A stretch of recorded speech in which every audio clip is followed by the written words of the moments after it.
Еве назад во студиото и со случувањата во светот. Нашиот колега Дејан Андоновиќ е овде, ќе правиме на така кратка анализа, меѓутоа со сите информации внатре. Со сите меридијани од светот ќе опфатиме по една вест. Да, Венецуела. Во Венецуела се има повеќе случувања кои што веројатно треба да ги искоментираме. Тоа е пред се различностите и говорите на двајцата луѓе кои што се представуваат како председатели и на Николас Мадуро кој што за себе вели дека е актуелен председател. Па добро, не е само за себе, морам да те поправам, тој е избран на последните председателски избори, така да како и да било, добро, во моментот народот кога го избрал.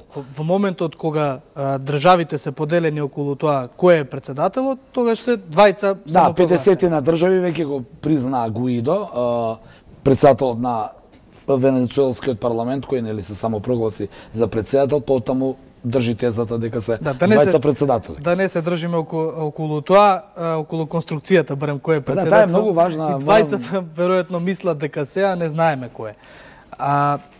Таму Гуидо се врати, иако му беше јасно дадено до знање дека во моментот кога ќе влезе во Венецуела ќе биде уапсен, тој се врати и со подршка веројатно на меѓународната заедница не го уапсија.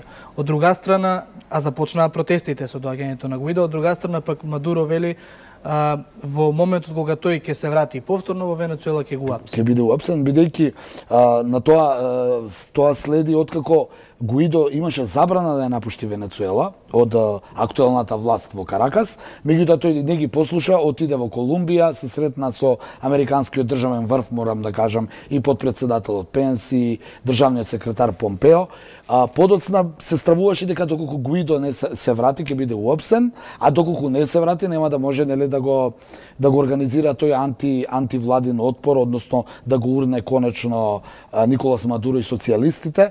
Па оттаму измеѓу меѓународната заедница му се заканија на Мадуро дека доколку се обиде Гуидо да го уапси, дека ќе се соочи со огромни последици, алудирајќи веројатно на војна интервенција. Што пак Гуидо не е исклучува. Да, не е исклучува и понатаму. Венецуелските власти му дозволија да се врати. Тој се врати и продолжи со своите протести, својата онаа реторика дека Венецуела треба да се ослободи од сите стеги кои ги има, но во исто време Мадуро денеска и се обрати на армијата.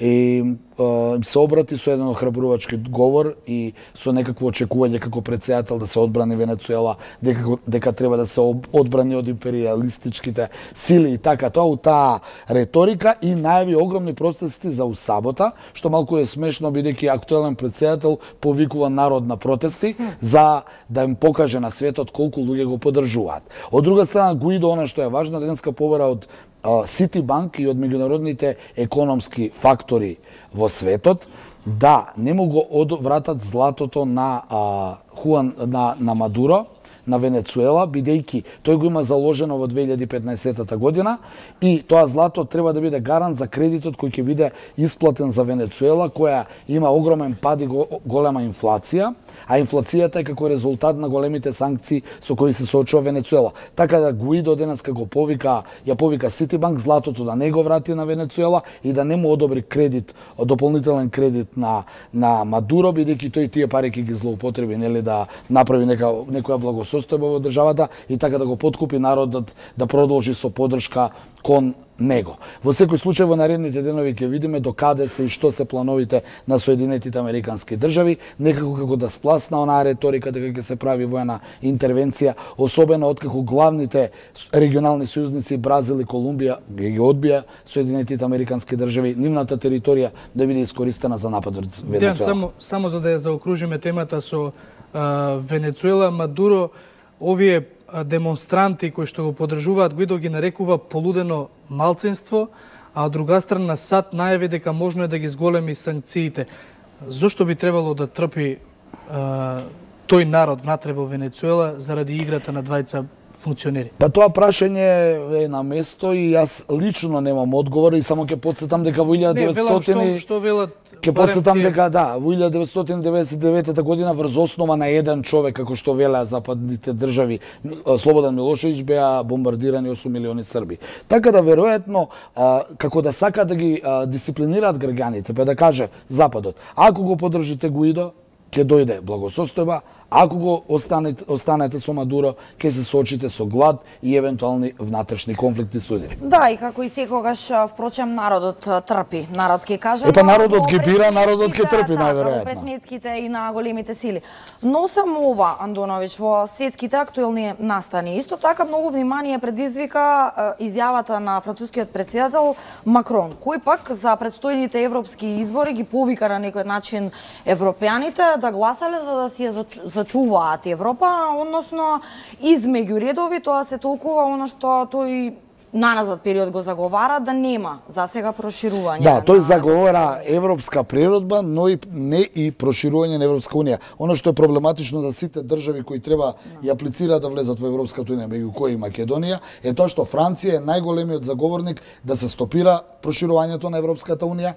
Зборуваме за новата администрација која ќе дојде од мај после изборите, да биде стопирано тоа проширување. Европа се наоѓа во огромна опасност, вели самиот Макрон. Да, дека била загрозена како никогаш досега. Навистина ли може да се добијат? И побара исто така да бидат засилени шенгенските граници. Нешто што изминатиот период според судот, личниот политички суд на Макрон, се нарушени и оттаму влегуваат тие терористи и тие криминали. Ја започна десничарската можеби риторика. Ја почна дека веќе тој има една интересна изјава каде што вели јас не сакам да го видам Балканот со русите и со турците, но исто така и не можам да ја гледам Европа толку кршлива. Алудирајќи на она што се случи со влезот на Бугарија и Романија, бидејќи според Макрон со влегувањето на Бугарија и Романија се зголеми бројот на баратели на работа по овие големи држави, нели побогати држави во Европската унија, но и се зголеми степенот на криминалот. Исто така Макрон, само ќе кажам дека е охрабрен ова да го бара, бидејќи според некои анкети на кои тој се повикува, најголеми противници на проширувањето на Европската унија се Германија, Холандија и Франција. Да, уште една тема која што секако ќе ја спомнеме овде во овој блок е односот помеѓу Индија и Пакистан. Индија е држава која што вложува доста средства во технологијата, меѓутоа и пресретна морнарица, од подморница. Подморница. Вчера беше пресретната индиска подморница во пакистанските територијални води и по мала размена според информациите на медиумите, по мала ситна размена на оган, таа успеала да се врати во својата матична база. Оно што денеска особено загрижува е што се зголемуваат и се зачестуваат престрелките на индиските и на пакистанските безбедносни сили долж таа гранична линија околу Кашмир. Значи не се стопираат, туку се засилуваат, сите се обвинуваат едни со други, но факт е дека очигледно Индија и Пакистан се на работна трета меѓусебна досегашна војна. До сега војува практично 3 пати, ова е 4-та војна и изминатите 3 војни, ни у една немаше победник. Само ќе докажам дека една од причините можеби зошто таа војна ќе се разгорува е нискиот рейтинг на индиската владеачка партија во Нью Делхи, која сака да ја подигне националната реторика и државна реторика за да ги добие следните избори на кои треба да излезе. Кога сме кај разнишаните односи помеѓу земјите од светот, кратко само пред крај не може да не искоментираме она што пак Соединетите Американски држави измеѓу редови па и може официјално го најавија дека можни се нови санкции кон Северна Кореја. Да. Сега сите тие обиди ќе се зближуваме, па Трамп нели средби со севернокорејскиот лидер. Се чини дека долго најавуваниот оној, како што го рековме, холивудски спектакл во Ханој, каде што ќе се потпише денуклеаризација меѓу Трамп и Ким Јонг Ун, заврши со страшен дебакл. Тоа можевме да го видиме и по нивните ликови кога се договорија дека ќе се договорат следниот пат. Оно што е последно во интерес на времето ќе кажам е дека американските сателити во една од спорните области снимија како, иако е забрането, севернокорејската армија продолжува со унапредување и развивање на нуклеарна ракета која би била подготвена во најбрз можен рок да биде лансирана.